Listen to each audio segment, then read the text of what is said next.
नमस्ते बच्चों, आप लोगों का इस इतिहास विषय में अगले वीडियो में आप सभी लोगों का स्वागत है।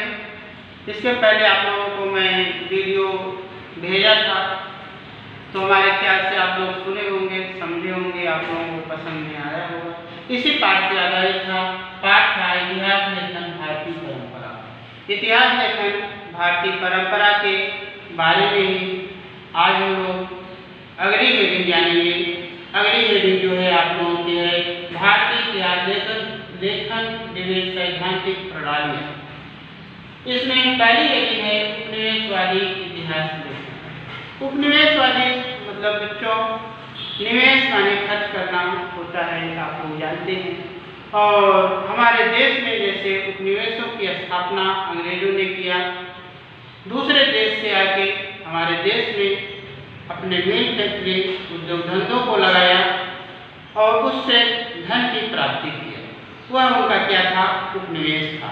वहाँ से छोड़ के आके यहाँ पे धन संपत्ति को लगाना। तो बच्चों इसके बारे में हम लोग जानेंगे, ध्यान देना। बताया गया है देखिए, भारतीय इतिहास का अध्ययन और लेखन करने वाले प्रारंभिक इतिहासकारों में प्रमुख रूप से अंग्रेज अधिकारी तथा ईसाई धर्म प्रचारकों का अंतर्भाव था। 1922 से 1937 के बीच प्रकाशित हुए कैम्ब्रिज हिस्ट्री ऑफ इंडिया ग्रंथ के 5 खंड उपनिवेशवादी इतिहास लेखन के जीवित उदाहरण हैं। बच्चों भारतीय इतिहास लेखन में जो कि अंग्रेज अधिकारी और ईसाई धर्म प्रचारकों का वर्णन दिखाई देता है या अंतर्भाव होता है।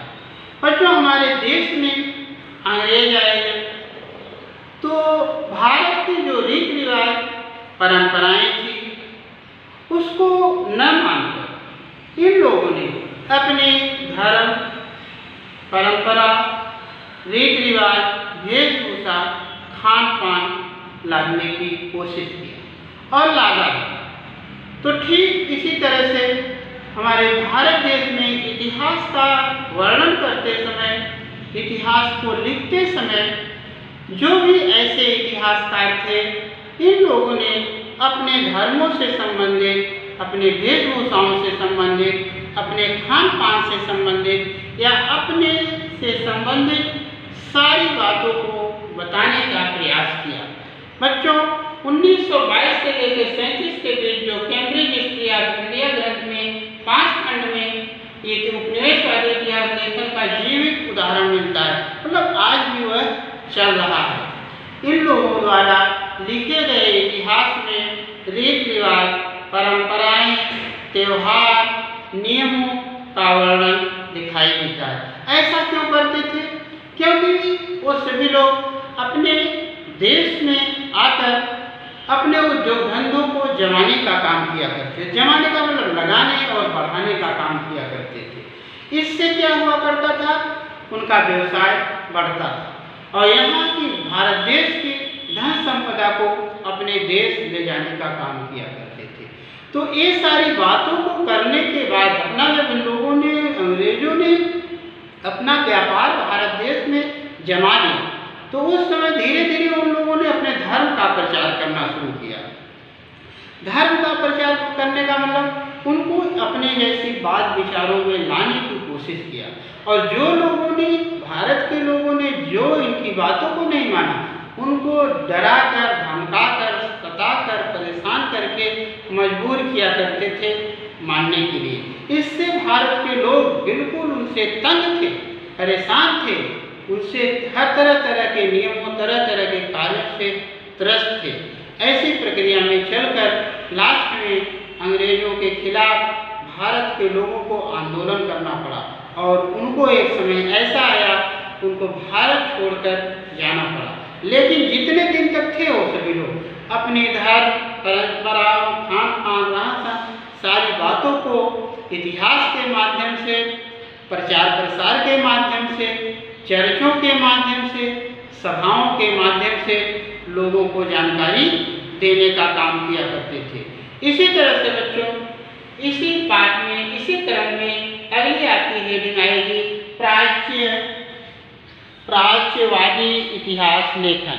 बच्चों ध्यान देना, यूरोप के अध्येताओं माने उसको प्राचीन इतिहास को जो मानने वाले लोग हैं, इस अध्येताओं में पूर्व की संस्कृति और देशों के प्रति कुतूहल उत्पन्न हुआ था। कुतूहल में आपसी बातचीत, व्यवहार, बातों को लेकर चर्चा। उन अध्येताओं में कुछ अध्येता ऐसे भी थे जिनमें पूर्व के देशों और उनकी संस्कृतियों के प्रति आदर और प्रशंसा का भाव था। उन्हें प्राच्यवादी कहा जाता है। मैक्स मूलर को संस्कृत साहित्य में विशेष रुचि थी। उसने संस्कृति ग्रंथ को हितोपदेश का जर्मन भाषा में अनुवाद किया। साथ ही उसने the sacred books of the east नाम से 50 खंडों का संपादन किया। बच्चों हमारे देश की जो संस्कृति थी, सभ्यता थी, रीति रिवाज थी, शुरू में लोगों ने, अंग्रेजों ने इसकी प्रशंसा की, इसकी अच्छाइयाँ बताई, इसके बारे में वर्णन मिलता है। संस्कृत देखिए एक तरह का सब्जेक्ट होता है। अभी आप लोग तो नहीं पढ़ते हैं और स्कूलों में 50% मराठी होता है, 50% संस्कृत होती है। तो इस तरह से संस्कृत क्या होता है, अभी आप लोग नहीं है। जैसे अयम बालक पुत्र गच्छन, यह बालक क्या करता है, अयम बालक क्रीडन, यह बालक खेलता है। जैसे मराठी हिंदी है, मराठी है, इंग्लिश है, आपका वैसे ही संस्कृत है। तो जर्मन जो मैक्स मूलर या जो साहित्य लिखा, यह अपने जर्मन भाषा में अनुवाद किया। क्यों किया? क्योंकि अभी आपको हिंदी में लिखी हुई बात मिलेगी, आप हिंदी भाषी हैं तो आसानी से समझ जाएंगे। उनकी संस्कृत की सभ्यताओं को, रीति रिवाज, उसके महत्व को जानने के लिए मैक्स मूलर ने जर्मन भाषा में इसका अनुवाद किया ताकि लोगों तक इसकी बातों को समझ सके। संस्कृत जो होती है, थोड़ा सा जो नहीं पढ़ा है, जो नहीं जानता है, उसको कठिन लगता है। जैसे अभी मैंने एग्जाम्पल बोला, अगर कोई आपसे हिंदी में कहता है यह बालक खेलता है, तो अयम बालक क्रीडन, ऐसा करके आप बोलेंगे। अभी आप हिंदू धर्म में जाएंगे तो पूजा पाठ का जो काम होता है लगभग संस्कृत में ही रहता है, सारी बातें संस्कृत में ही बताई जाती हैं, लेकिन उसका हिंदी में रूपांतरित होता है। उसी तरह से मैक्स मूलर जो था, अपने साहित्य में संस्कृत से इसको बहुत रुचि थी, लगाव था। इसके नाते उसने क्या किया, उसको जर्मन भाषा में अनुवाद किया। जर्मनी के लोगों के बारे में, इसके बारे में जानकारी देने का काम किया। और इसके पहले ऐसा नहीं है कि कुछ ऐसे लोग भी आप पाएंगे जो विदेशी लोग हैं, जो कि आज भी और पहले भी भारत की रीति रिवाज, परंपराओं के, सभ्यताओं की प्रशंसा किया करते थे, अच्छा बताया करते थे। ऐसी प्रक्रिया में इन्होंने क्या किया, संस्कृत भाषा में इसका अनुवाद किया, जो कि आगे चलकर इसकी जानकारी लोगों तक विशेष रूप से पहुंचने लगी। तो बच्चों इस पाठ में हम लोग अगली हेडिंग जानेंगे राष्ट्रवादी इतिहास लेखन। राष्ट्रवादी इतिहास लेखन बच्चों 19वीं 20वीं शताब्दी में अंग्रेजी शिक्षा प्रणाली में शिक्षित भारतीय इतिहासकारों के लेखन में भारत के प्राचीन वैभव के प्रति गौरव का भाव और भारतीयों के आत्मसम्मान को जागृत करने की ओर उनका झुकाव दिखाई देता है। बराबर। बी का राजवाड़े मतानुसार इतिहास से तात्पर्य भूतकालीन समाज का सर्वांगीण और समग्र जीवन दर्शन है। केवल राजनीतिक गतिविधियां सत्ता पलट देने के लिए किए गए षड्यंत्र और युद्धों का वास्तविकताएं इतिहास नहीं है। बच्चों, 19वीं 20वीं शताब्दी में कुछ ऐसे गौरव का भाव और भारतीयों को आज सम्मान मिला, इससे जागृति हुई और ये राजवाड़े के मतानुसार इन्होंने बताया भूतकाल के समाज में जो भी है इसका तात्पर्य ये नहीं होता है कि केवल राजनीतिक गतिविधियों में सत्ता को पलट देना, सत्ता के बारे में अधिक सत्ता को स्थापित करना यही इतिहास नहीं होता है। मतलब ऐसा नहीं है कि जो जैसे एग्जाम्पल के लिए बाबर भारत में सत्ता की स्थापना किया तो उसका विशेष महत्व है इतिहास में, ऐसा कुछ नहीं है। मानव के जीवन में चाहे वह अच्छी घटनाएं हों, चाहे वह शिक्षा संबंधित घटनाएं हों, चाहे कोई भी बातें हों, वह इतिहास के पन्ने पे दर्शाई जानी चाहिए।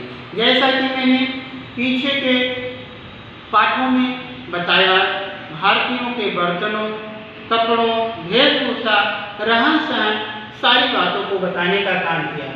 तो ऐसे भी बताया कि ऐसे के लिए षड्यंत्र करना, राजनीतिक गतिविधियों की, युद्धों की वास्तविकताएं इतिहास नहीं है कि हम युद्ध करेंगे या कोई शासक युद्ध लड़ता है, युद्ध करता है तो ही उसकी प्रशंसा होगी। इतिहास की जो भी घटनाएं हैं किसी के भला के लिए भी काम करते हैं, किसी की अच्छी बातों को बताने का काम करते हैं, किसी को उपदेश देते हैं। जैसे एग्जाम्पल के लिए भगवान गौतम बुद्ध हैं, इन्होंने भी मानव के दुखों का कारण का पता लगाया।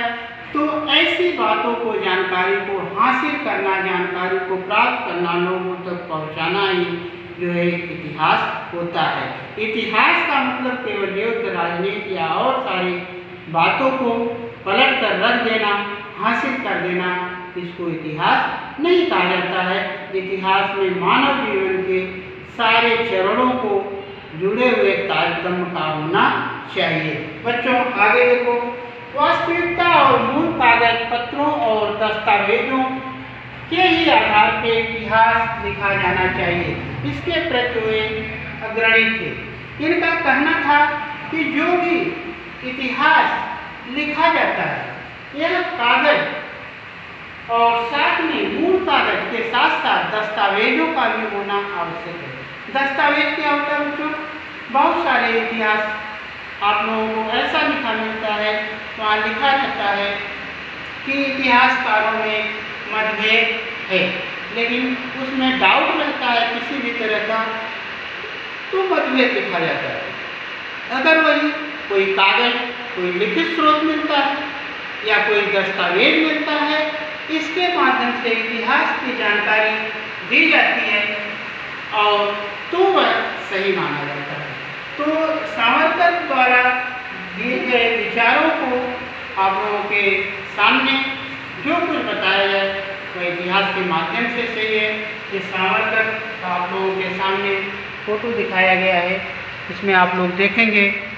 आगे चलेंगे।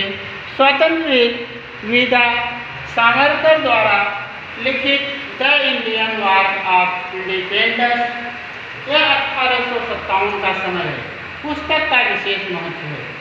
राष्ट्रवादी इतिहास लेखन के प्रभाव के फल स्वरूप प्रादेशिक इतिहास लिखने हेतु प्रोत्साहन हुआ है। दक्षिण भारत की भौगोलिक विशेषताओं और इतिहास की ओर इतिहासकारों का ध्यान खींचा गया है। इसमें स्वतंत्र वीर सावरकर द्वारा बच्चों the Indian war of independence द्वारा जो ग्रंथ लिखा गया है उसमें 1857 के समय का विद्रोह का वर्णन भी है। 1857 में हमारे देश में भारत के लोगों ने अंग्रेजों को भारत से जाने के लिए, भगाने के लिए मजबूर किया था। उनको कहकर, रिक्वेस्ट करके नहीं माने, उनसे लड़कर, उनके नियमों का उल्लंघन करके इस तरह से भारत से अंग्रेजों को भगाने का, जाने का काम किया। इन लोगों द्वारा 1857 का विद्रोह कई वर्षों तक चला। इसमें बहुत सारे बातों का विरोध हुआ था। तिलक लगाना, बात करते थे, मुँह से मुँह अन्वय किया करते थे। समुद्र पार करके सैनिकों को लड़ने के लिए भेजा जाता था। जो इंडिया के लोग होते थे, जो हमारे भारतीय होते थे, उनको बड़े पद नहीं दिए जाते थे। इस तरह से बहुत सारी उनकी अंग्रेजों की बुराइयों को देखकर भारत के लोग एकदम क्षुब्ध हो गए। उनको भारत देश से जाने के लिए मजबूर करना पड़ा या भगाने के लिए प्रयास करने लगे।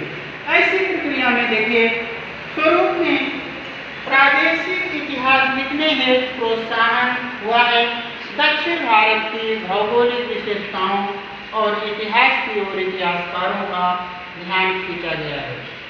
बच्चों, इतिहास में भौगोलिक कारण तो आएगा नहीं, लेकिन फिर भी इतिहासकारों द्वारा इतिहास में भौगोलिक कारणों का समावेश किया गया है।